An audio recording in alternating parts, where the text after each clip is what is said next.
huwag kang kikilos. Sa isang liblib na bahagi ng Cebu, may isang bahay na tinatawag nilang bahay na walang pinto.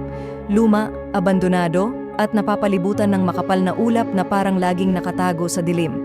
Sabi ng matatanda, may mga barkadang naglakas loob pumasok dito, naghahanap ng katapangan. Sa labas, tahimik at tila walang buhay. Pero paglapit mo, ramdam mo ang lamig na parang may mga matang nagmamasid sa'yo. Walang pinto, walang bintana, tanging dilim ang bumabalot sa loob. Isa-isang pumasok ang magkakaibigan, nagsisigawan, nagtatawanan pa, ngunit pagpasok nila, biglang nag-iba ang lahat.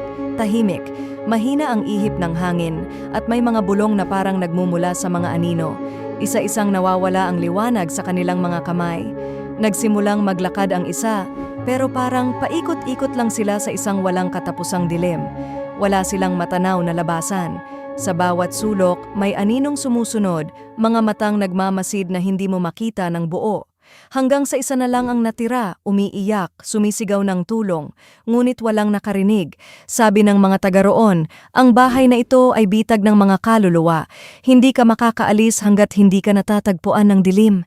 Ikaw, handa ka bang subukan? Pindutin mo ang follow kung gusto mong malaman pa ang mga kwento ng lagim.